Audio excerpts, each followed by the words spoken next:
맞았어요? 조정되셨어요?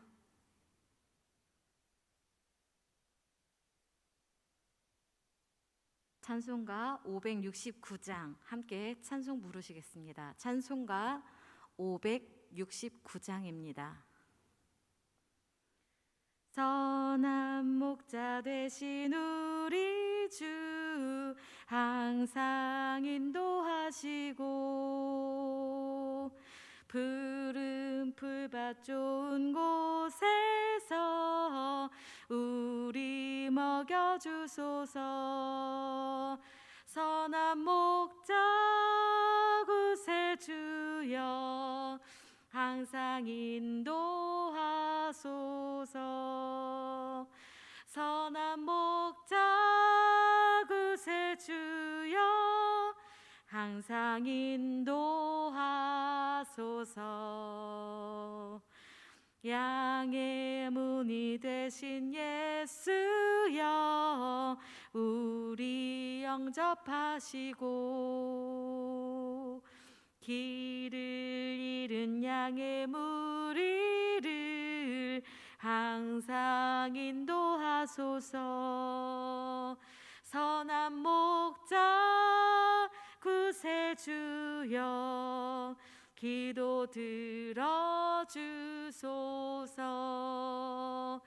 선한 목자 구세주여 기도 들어주소서.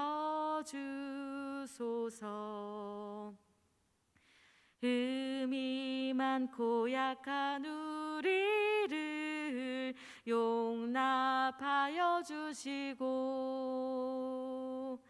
주의 넓고 크신 은혜로 자유 얻게 하셨네.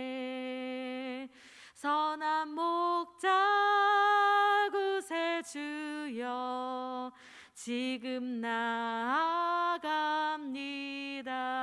아멘. 선한 목자 구세주여 지금 나아갑니다. 일찍 주의 뜻을 따라서 살아가게 하시고 주의 크신 사랑 베푸사 따라가게 하소서. 선한 목자 구세주여 항상 인도하소서. 선한 목자 구세주여 항상 인도하소서.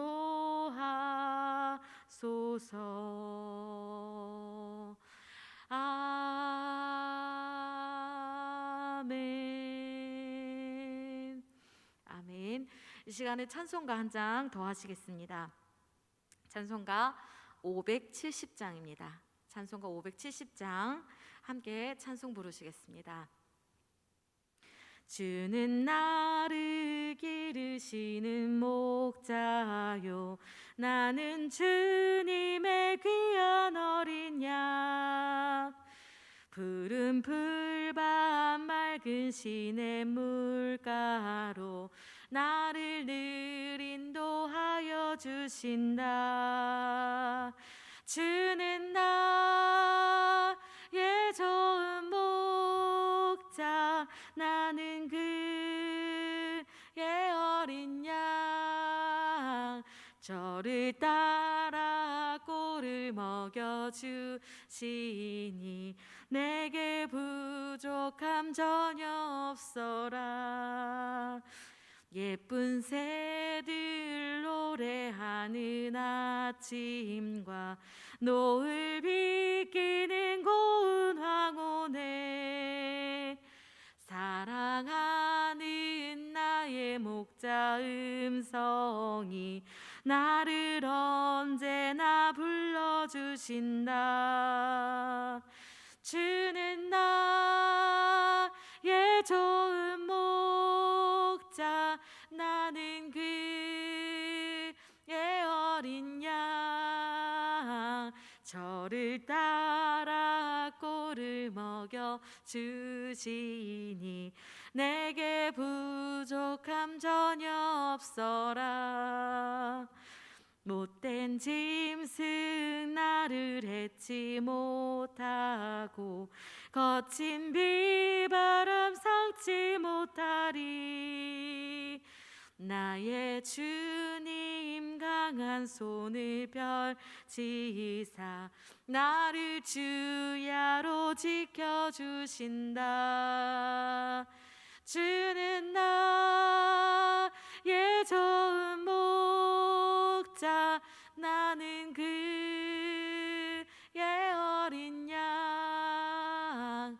저를 따라 꼴을 먹여 주시니 내게 부족함 전혀 없어라. 아멘. 아멘. 오늘 말씀은 요한계시록 2장 1절로 7절 말씀입니다. 요한계시록 2장 1절부터 7절 말씀, 신약 400페이지 부근입니다. 요한계시록 2장 1절로 7절의 말씀을 제가 읽겠습니다. 에베소 교회의 사자에게 편지하라. 오른손에 있는 7뼈를 붙잡고 7 금촛대 사이를 거니시는 이가 이르시되 내가 내 행위와 수고와 내 인내를 알고 또 악한 자들을 용납하지 아니한 것과 자칭 사도라 하되 아닌 자들을 시험하여 그의 거짓된 것을 내가 드러낸 것과 또 내가 참고 내 이름을 위하여 견디고 게으르지 아니한 것을 아노라. 그러나 너를 책망할 것이 있나니 너의 처음 사랑을 버렸느니라. 그러므로 어디서 떨어졌는지를 생각하고 회개하여 처음 행위를 가지라. 만일 그리하지 아니하고 회개하지 아니하면 내가 내게 가서 내 촛대를 그 자리에서 옮기리라. 오직 내게 이것이 있으니 내가 니골라 당의 행위를 미워하는도다. 나도 이것을 미워하노라. 귀 있는 자는 성령이 교회들에게 하시는 말씀을 들을지어다. 이기는 그에게는 내가 하나님의 낙원에 있는 생명나무의 열매를 주어 먹게 하리라. 아멘. 첫사랑의 뜨거움을 잃어버린 에베소 교회를 향하여 오늘 말씀하시는 내용의 말씀입니다. 초등학교 5학년 어린아이가 이 소나기를 가지고 삼행시를 지었는데 어떻게 지었는지 궁금하시죠? 한번 운을 띄워주시면 제가 해보겠습니다. 네, 소방차가 불난 집 불을 끈다. 나는 신나게 구경을 했다. 기절했다. 우리 집이었다. 네, 신나게 불구경을 했는데 보고 나니 우리 집이었다라는 거죠. 우리 집에 불난 것을 보고 신나게 구경할 사람은 없습니다. 오늘날 교회에 대해서 우리뿐만이 아니라 사실은 교회를 안 다니시는 분들도 교회를 참 많이 걱정하십니다. 교회가 이렇게 하면 되는가? 또 교회가 어떻게 되려고 저러느냐? 라면서 교회를 향하여 많은 걱정을 이야기합니다. 그런데 정말 가슴 아픈 경우는 어떤 경우입니까? 교회를 향해서 비방할 수밖에 없는 그런 경우겠죠.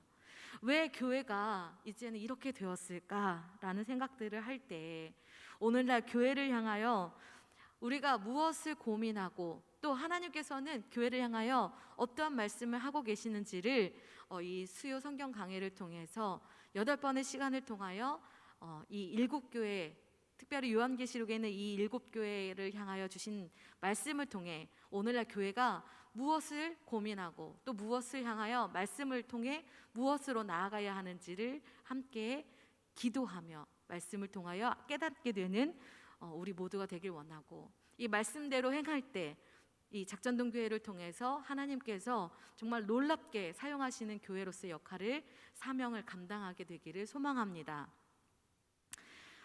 오늘날 왜 교회가 이렇게 되었을까? 교회가 왜 이런 지금에 이르게 되었을까라는 것들을 생각해 볼 때 오늘날 교회의 능력이 사라졌기 때문이다라고 생각합니다. 교회의 능력이 사라졌다. 교회의 능력이 사라진 이유가 무엇일까요? 그것은 교회가 세상과 같은 가치관을 가졌기 때문이다라고 볼 수 있습니다. 교회는 세상과 달라야 합니다. 아멘. 교회의 능력은 세상과 다를 때 드러나게 된다는 것입니다. 요한계시록에서 이 소아시아에 있는 7 교회는 그 당시 대표적인 교회들입니다. 그러나 지금은 흔적만 남아 있습니다. 이 사람도 생명도 없는 곳이 박물관처럼 되어버린 이러한 교회, 이것을 통해 우리가 반드시 기억하고 행해야 하는 것은 교회가 하나님의 능력과 말씀이 사라지면, 생명이 사라지면 이렇듯 정말 생명 없는, 아무 능력이 없는 초라하고 비참해져 버린 그러한 모습으로 될 수밖에 없다는 것을 우리는 명심해야 합니다. 오늘 이 수요 예배 가운데 설교를 하고 있는데요, 사실 제 앞에는 지금 아무도 안 계십니다. 아무도 안 계신 이 텅 빈 의자를 보면서 제가 앞에 찬송을 부르다가 사실은 눈물이 날 뻔했습니다. 이것이 우리 교회의 미래가 되지 않기를 소망합니다. 아무도 없이 저 혼자만 설교하는 이러한 교회의 모습은 정말 너무나도 슬픈 것 같습니다. 우리의 교회, 하나님께서 우리를 향하여 여전히 생명력 있기를 원하고 교회의 사명을 다하는 교회, 그런 모습으로 살아가기를 원하시기에 이 요한계시록의 7 교회를 향한 말씀을 통하여 여전히 우리에게도 동일하게 말씀하고 계신다라는 것을 여러분 기억하시길 바랍니다. 저 또한 기억하겠습니다. 교회가 교회로서 역할을, 교회로서의 능력을 행사할 수 있는, 영향력을 줄 수 있는 교회가 되어야 하는 줄 믿습니다. 오늘 이 요한계시록에 있는 이 7 교회 가운데 에베소 교회, 이 7 교회를 향한 편지는 사도 요한이 반모섬에서 유배당하고 있을 때 그때 쓴 편지입니다. 당신은 로마 제국으로부터 많은 핍박과 박해를 받는 때였다라고 합니다. 사도 요한은 요한계시록 1장 9절 말씀에 하나님의 말씀과 예수를 증언하였음으로 말미암아 자신이 이와 같은 고난을 당하게 되었음을 이야기합니다. 반모섬은요, 굉장히 거칠고 황량한 바위섬으로 로마를 대적한 이 정치범들을 잡아 옥에 가두는 곳으로 유명한 곳이라고 합니다. 그 거친 바위투성이의 외로운 섬에서 요한은 하나님을 더욱 가까이 할 수 있었고, 그 어려운 가운데서 하나님을 가까이 하는 그 순간 새 하늘과 새 땅을 보았다라는 것입니다. 7 편지 중에 첫 번째 이 대상자인 수신자인 에베소 교회는요, 지리적으로 볼 때 반모섬에서 가장 가까운 곳에 위치한 교회였다고 합니다. 에베소가 어떤 곳이냐? 에베소는요, 그 당시에 아시아의 수도라고 불릴 정도로 많은 이 최대의 상업 및 교통의 중심지였다라고 합니다. 그뿐만이 아니라 철학과 문화와 예술의 도시로서 세계 7대 유물에 속하는 아데미의 신전과 극장이 있는 곳이기도 합니다. 사도행전 19장 말씀에 이 에베소 교회가 어떻게 세워지게 되는지에 대한 말씀이 나옵니다. 사도 바울이 3차 선교 여행 때 이 2년 반 정도 머물면서 복음을 전하게 되었고, 그 복음을 통하여 교회가 세워지게 된 것이 바로 이 에베소 교회라고 합니다. 이 에베소 교회는요, 아시아의 복음을 전할 때 이 전진 기지로 삼았었던 곳입니다. 근데 에베소 지역에서 바울이 복음을 전할 때요, 어떤 일들이 있었느냐? 사람들이 그 하나님의 말씀, 예수 그리스도에 대한 이 복음의 말씀을 듣게 되었을 때 놀라운 일들이 일어났죠. 바울이 둘렀던 앞치마, 손수건, 이런 것들이 스쳐 지나가기만 해도, 바울의 그림자 안에만 머물러도 그들의 병이 낫고 치유되고 회복되는 놀라운 역사가 일어났습니다. 이러한 신유나 치유의 회복이 일어나는 이런 놀라운 기적뿐만이 아니라 바울이 복음을 전한 것은 이 에베소 지역을 아주 깜짝 놀라게 만드는 그런 놀라운 힘이 있었습니다. 첫 번째로 놀라운 일이 일어난 것은 그 사도행전 말씀을 보면요, 마술을 행하던 많은 사람들이요, 자신들이 갖고 있었던 많은 책을 이제 가지고 와서 사람들 앞에서 불사르는데요, 그 책값이 은 5만이나 되었다고 합니다. 그러니까 이제 자신들이 갖고 있었던 그 쓸데없는 책들, 하나님의 복음 앞에 정말 이제는 믿을 수도 그것을 신빙할 수도 없는 그러한 것들을 가지고 와서 다 불살라 버린 거죠. 그것이 값이 얼마나 많은 값을 치르든 간에 그 모든 것을 다 없애버리고 청산해버리는 그런 놀라운 역사가 일어났다는 것입니다. 두 번째로는요, 이 에베소는요, 이 아데미 신전의 은 신상을 만드는 곳이었는데, 이 바울이 복음을 전하니까 아데미 신전의 이 은 신상 매출이 하락하게 됩니다. 그랬더니 이 신상을 만드는 상점들이 폭동을 일으켜서 바울을 이제 잡으려고 한 거죠. 그러니까 바울하고 함께 다녔던 사람들을 뭐 잡아가지고 극장으로 데려가서 이러한 소동이 일어나게 되는 것이죠.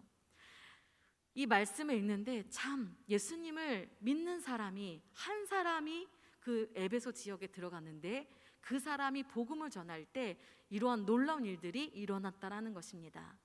우리가요, 하나님의 말씀을 듣고 나서 우리 마음 가운데 평안함이 있는 것도 복이지만, 하나님의 말씀을 듣는데 내 마음이 너무 불편하고 괴로운 것, 이거 역시도 복음의 능력입니다. 하나님의 말씀을 들을 때 우리 안에 갖고 있었던 하나님의 말씀과 위배되는 것, 하나님의 말씀과 다른 모든 것들이 다 불살라지는, 청산되어지는 역사가 일어나길 원합니다. 그리고 우상이 떠나가게 되고 우리가 더 이상 하나님이 아닌 세상 것으로 우리의 만족을 삼았던 이 모든 이것들이 다 없어지고 사라지고 또 우리가 결단하여서 버리는 그러한 일들이 일어나야 되는 줄 믿습니다. 불편한 마음을 말씀을 통하여 갖게 되는 것, 이건 역시 말씀의 능력인 줄 아시고, 내가 말씀을 듣는데 왜 이렇게 이 마음이 불편할까 라는 생각이 드시면요, 기도하시면 됩니다. 내가 이 말씀 때문에 내 마음이 불편한 거구나, 말씀 때문에 내 마음이 이렇게 불안한 거구나. 그때는 하나님 앞에, 이 말씀 앞에 다시 서서 우리가 돌아보고 회개하고 청산하고 다시금 복음 앞에서는 저와 여러분 모두가 되시기를 주님의 이름으로 소망하고 축복합니다. 예수 믿는 사람이 들어오니까 이 모든 시장의 경제며 모든 것이 사람의 가치관이며 이 모든 것들이 다 뒤흔들어 버립니다. 이것이 예수님을 믿는 사람의 능력이고, 교회, 예수님을 믿는 사람들의 이 모임, 교회가 갖고 있는 능력인 줄 믿습니다. 이런 선한 영향력을 줄 수 있는 것이 바로 교회이며, 이런 선한 영향력을 줄 수 있어야 교회가 이 세상 가운데 정말 모범이 되고 본이 되고 또 하나님의 영광을 나타낼 수 있는 줄 믿습니다. 그러나 반면에 오늘날의 이 교회는 어떻습니까? 크리스찬들 또 교회를 바라보면서도 바라볼 때 세상에 어떤 선한 영향력도 주지 못한다는 사실이 우리의 마음을 참 안타깝게 하는 것이죠. 우리가 너무나 슬퍼해야 하는 일이고 우리가 다시 한번 회개하고 돌이켜야 하는 일입니다.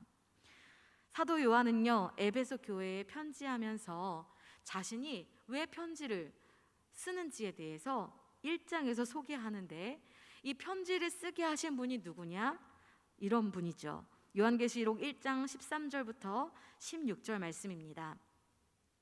촛대 사이에 인자 같은 이가 발에 끌리는 옷을 입고 가슴에 금띠를 띠고 그의 머리와 털의 흙이가 흰 양털 같고 눈 같으며 그의 눈은 불꽃 같고 그의 발은 풀무 불에 단련한 빛난 주석 같고 그의 음성은 많은 물소리와 같으며 그의 오른손에 7 별이 있고 그의 입에서 좌우에 날선 검이 나오고 그 얼굴은 해가 힘있게 비치는 것 같더라. 이 편지를 쓰게 하신 분이 누구입니까? 바로 예수 그리스도시라는 것입니다. 그분은 오늘 설명에 이 13절부터 16절까지 말씀 가운데 설명되어지고 있는 것은 영원한 대제사장이신 예수 그리스도, 또 세상의 모든 것을 꿰뚫어 보실 수 있는 정확한 판단력을 갖고 계신 분이라는 것입니다. 그리고 세상이 그분을 어떻게 하지 못하는, 세상이 어떻게 하지 못하는 권위와 위엄을 갖고 계신 분, 높으신 권세를 가지신 분, 하늘의 영광과 존귀를 모두 갖고 계시는 예수 그리스도를 의미합니다. 이 예수님께서 이 요한을 통해서 이 에베소 교회 또 7교회에 편지하도록 하셨다라는 것입니다. 에베소 교회의 사자에게 편지하라. 그러면서 어떤 내용의 편지의 글이 있느냐? 오른손에 있는 7뼈를 붙잡고 라고 되어 있습니다. 그 예수님은요 7뼈를 붙잡고 계신 분입니다. 7뼈는 7교회를 뜻하는데 이 지상에 세워진 모든 교회를 다스리시고 통치하시고 주관하시는 분이 누구시냐? 바로 예수 그리스도시라는 것입니다. 아멘. 그리고 이분은요 7금 촛대 사이를 거니시는 이다라고 이야기합니다. 이 7촛대를 사이를 지나시는 분, 거니시는 이분은요 교회뿐만이 아니라 세상 모든 곳에 주권자 되시는 예수 그리스도를 의미합니다. 그리고 그 다음에 편지의 내용은요, 내가 내 행위와 수고와 내 인내를 알고 또 악한 자들을 용납하지 아니한 것과 자칭 사도라 하되 아닌 자들을 시험하여 그의 거짓된 것을 내가 드러낸 것과 또 내가 참고 내 이름을 위하여 견디고 게으르지 아니한 것을 아노라. 이 에베소 교회에 대해서 오늘 이렇게 말씀하시는데요, 이거는 에베소 교회가 잘한 일에 대해서 이야기하고 계십니다. 수고하는 것. 어떤 행위요? 수고예요. 수고라는 것은요 많은 이 봉사를 했다라는 것을 의미합니다. 에베소 교회가요 많은 수고들을 했어요. 어떤 수고들을 했느냐? 서로를 돕고 어려운 이들을 향하여 봉사하는 것. 예수님의 사랑으로 그 약하고 정말 가난하고 어려운 사람들을 돕는 일들을 행했다라는 것입니다. 그리고 인내에 대해서 내 인내를 알고라고 말씀하십니다. 이 인내라는 것을 통해서 여기 이곳에서도 역시 많은 박해와 또 핍박이 있었으리라는 것을 우리가 알게 해주죠. 인내, 많은 어려움 가운데서 인내했던 에베소 교회라는 것입니다. 그리고 자칭 사도라 하는 사람들, 그 사람들을 시험하여서 거짓된 것을 드러냈다라는 거. 이것을 통해서 이 에베소 교회 사람들이요, 이 바울의 많은 말씀을 배우고 또 훈련을 받는 일들을 통해서요, 이들에게는 분별할 수 있는 그런 은사를 갖고 있다. 그러니까 이것이 하나님의 이 사람이 옳게 말하는 것인지 아니면 거짓을 이야기하는 것인지를 분별할 수 있는 그러한 교회였다라는 것입니다. 참 훌륭하죠. 수고하고 어떠한 어려움 가운데서도 박해 가운데서도 인내하고, 그리고 또 그들에게는 어떤 것이 참되고 거짓된 것인지를 구별할 수 있는, 분별할 수 있는 능력이 있는 정말 그런 훌륭한 교회라는 것입니다.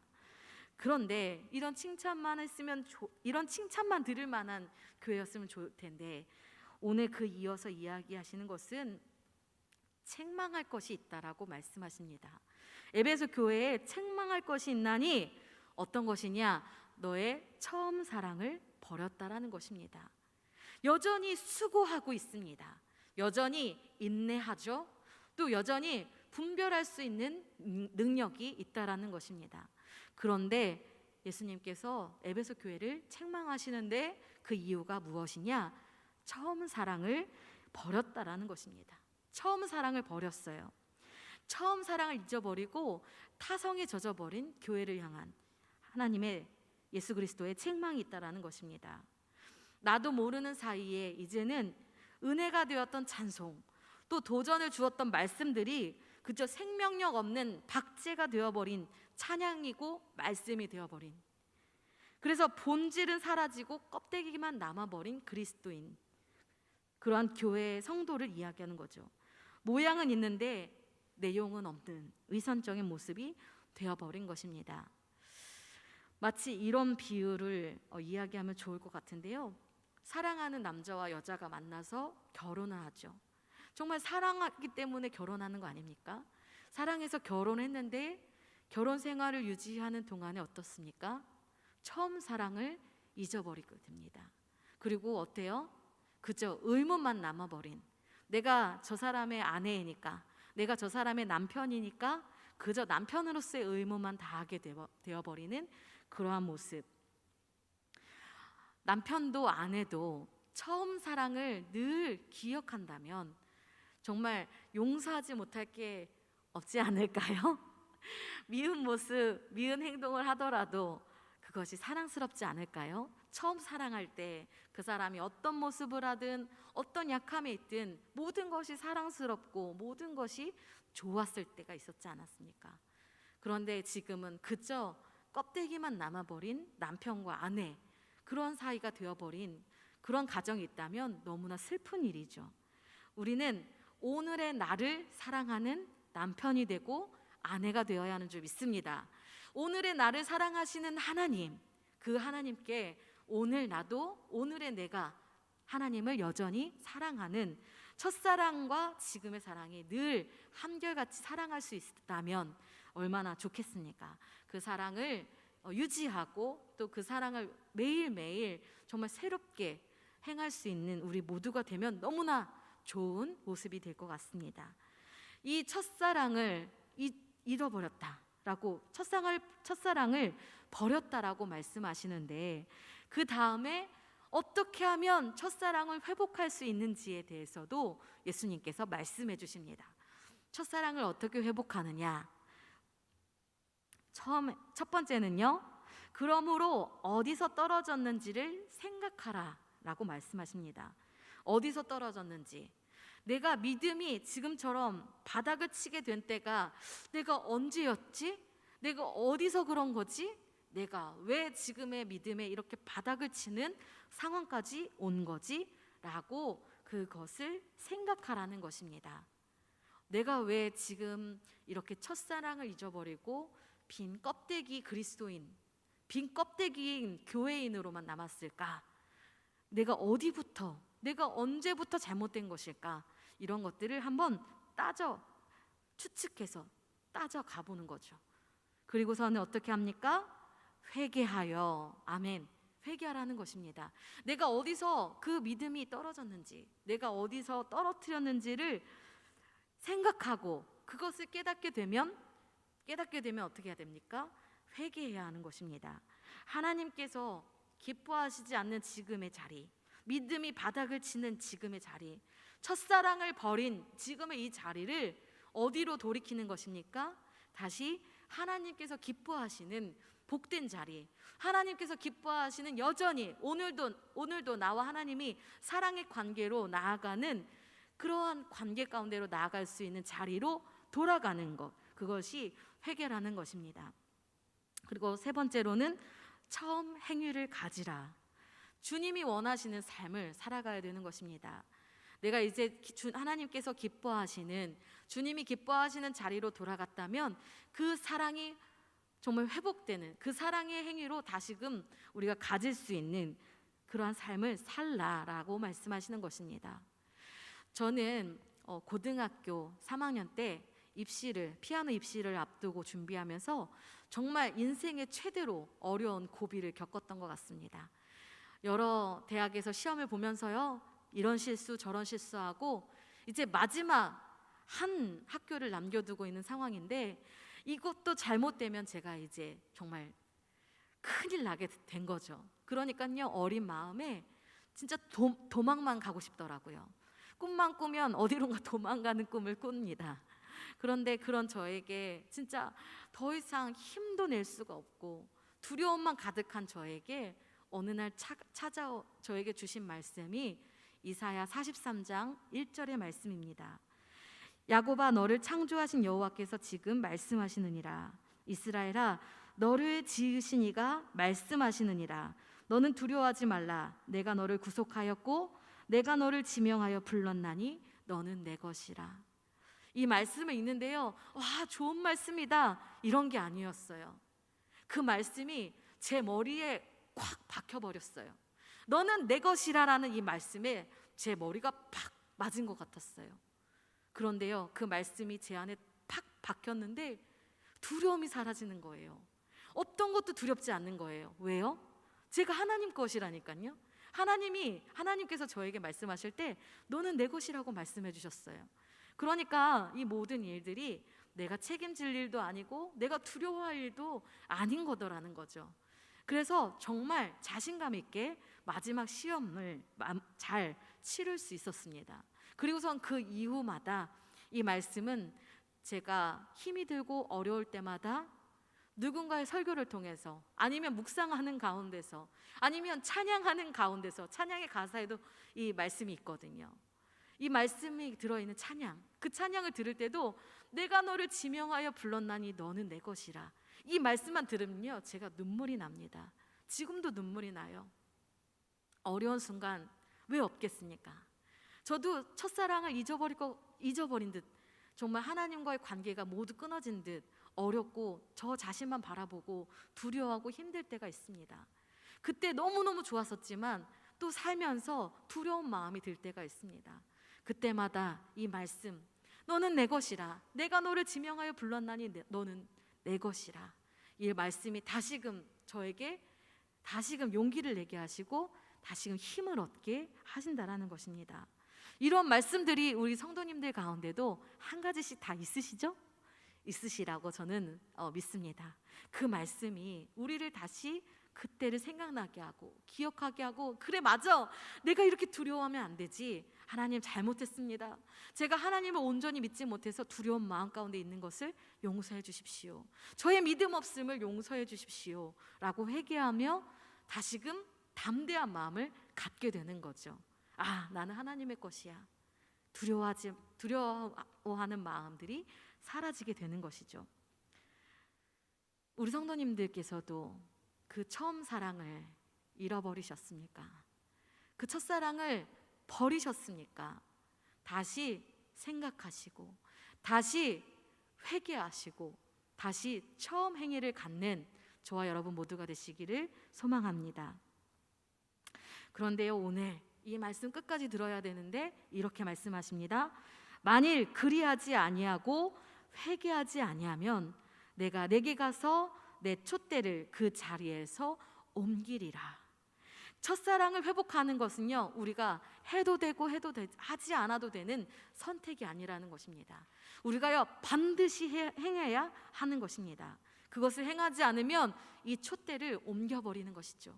작전동 교회가 정말 제가 30년 40주년 화보집인가요? 그 기념 사진첩을 보는데요, 와, 정말 이렇게 뜨거웠구나, 이렇게 열정적으로 기도하고 봉사하고 헌신하고 너무 멋진, 정말 뜨거움 있는 교회였구나 라는 것들을 보게 되더라고요. 그런데 지금의 모습은 모르겠습니다. 어떠신지. 옛날이 정말 지금보다는 더 뜨거웠던 것 같아요. 그 첫사랑을 회복하지 않으면 이 촛대를 옮길 수 있다라는 것입니다. 옮기실 수 있다라는 거예요. 바라고 원하기는 작전동 교회를 향한 하나님의 이 촛대가 옮겨지지 않고 지금 이 시대에도 정말 놀랍게 쓰임받는 저와 여러분 모두가 되기를 소망합니다. 오늘 말씀을 통해 우리는 잃어버린 사랑을 회복하기 위해서 하나님의 은혜를 추억하는, 그리고 기억하는 노력이 필요하다는 것을 알게 하십니다. 우리가 그렇다면 하나님의 은혜를, 그리고 이 하나님의 은혜와 하나님의 은혜를, 사랑을 회복하고 기억하려고 한다면 우리는 어떠한 것들을 행해야 할까요? 물론 말씀을 읽고요, 기도를 하고 또 찬양을 부르고, 이 모든 것이 다 무엇입니까? 바로 예배입니다. 아멘. 예배는 우리에게 행하신 하나님의 역사를 수없이 반복해서 기억하고 고백하는 것입니다. 우리를 향하신 하나님의 사랑을 잊지 않기 위해서 우리는 예배를 드리는 것이죠. 정말 많은 예배가 있습니다. 새벽 예배, 수요 예배, 금요 예배, 주일 예배. 그 많은 예배들이 우리에게 필요한 것은요, 우리가 하나님과의 첫사랑을 잃어버리지 않기 위한 우리의 노력인 것입니다. 예배를 통해서 하나님께서 나를 이렇게 사랑하셨지, 하나님께서 나에게 이렇게 행해 주셨지, 그 은혜를 기억하고 그 은혜 가운데 여전히 오늘을 살아가는 능력 있는 그리스도인으로 사는 것, 그것이 바로 예배가 우리에게 주시는 또 하나의 은혜며 능력이 되는 줄 믿습니다. 지금 비대면 예배로 드리고 있는 이때에 우리는 어떻게 해야 할까요? 비대면 예배로 드리고 있으니까 할 수 없어 라고 우리가 생각할 수 있습니다. 그런데 우리 성도님들께 도전을 드리고 싶은 것은, 이 비대면 예배를 우리가 드릴 수밖에 없는 상황이지만 우리가 각자 처해 있는 처소에서 우리는 최선을 다하는, 내 마음과 뜻과 정성과 때로는 생명을 다해서 하나님을 예배하는 것이 필요하다는 것입니다. 마치 TV를 시청하듯이 예배를 드리지 마십시오. 정말 산 넘어 물 구경하듯이 보지 마십시오. 더 정결하게, 더 열정적으로 최선을 다하여 집중하여 예배 드리시기를 바랍니다. 오늘의 예배를 통해 첫사랑을 다시 기억하고 회개하는, 그래서 처음 행위를 회복하는 저와 여러분 모두가 되시기를 주님의 이름으로 다시 한번 축복합니다. 아멘. 기도하겠습니다. 하나님 감사합니다. 에베소 교회를 향한 말씀은 오늘 작전동 교회를 향하여 동일하게 주시는 하나님의 말씀이심을 믿습니다. 하나님과의 첫사랑을 잃어버리진 않았는지, 아니 내가 버리진 않았는지 하나님 돌아보게 하여 주시고 다시 회복하고 기억하고 처음 사랑을 회복하는 저희 모두가 될 수 있도록 도와주시옵소서. 다시 한번 뜨겁게 예배하기를 소망합니다. 다시 한번 하나님의 말씀 때문에 정말 하나님 안에서 기뻐하고 즐거워했던 그때를 회복하고, 그것이 과거에 박제되어 버린 박물관처럼 있는 유물이 아니라 오늘도 살아서 역사하시는 생명력 있는 하나님과의, 나와의 이런 살아있는 만남과 은혜의 시간들이 날마다 계속 되어질 수 있도록, 하나님을 다시 만나는 그날까지, 하나님과 대면하는 그날까지 우리가 끊임없이 예배 가운데 다시 한번 회복하고 기억하고 하나님과의 관계를 이어나가는 하나님 저희 모두가 될 수 있도록 도와주시옵소서. 하나님 비대면으로 예배드리고 있습니다. 하나님 그저 껍데기가 되지 않기를 원합니다. 예배 드려야 하기 때문에 그저 껍데기로만, 우리가 형식적으로만 드려지는 예배가 아니라 비록 영상일지라도, 하나님 비록 비대면으로 예배 드릴지라도 하나님 이 영상을 보고 이 말씀을 듣고 이 예배 가운데 참여하는 모든 자들이 어느 처소에 있든지 어느 때이든지 하나님의 동일하신 은혜 가운데 거하기를 소망합니다. 하나님 주장하여 주시옵소서. 하나님의 능력을, 하나님의 은혜를 경험하는 이 시간 되게 하여 주시옵소서. 하나님께서 그 마음을 위로하시고 하나님 우리의 문제 가운데 놓여진 모든 것들이 하나님의 지혜로서 풀려지고 열려지고 돌파되는 하나님의 놀라운 역사가 일어나게 하여 주시옵소서. 주님께서 주장하시고 인도하여 주실 것을 믿사오며 예수 그리스도의 이름으로 감사하며 기도드리옵나이다. 아멘. 한 가지 광고 말씀드리겠습니다.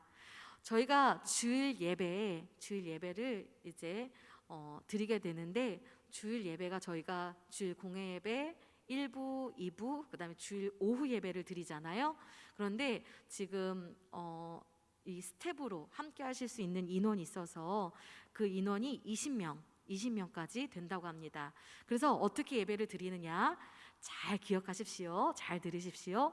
주일 1부, 2부, 오후 2시 예배를 3부 예배처럼, 무슨 얘기냐면 주일 오후 예배를 3부 예배처럼 주일 예배로 드려지게 됩니다.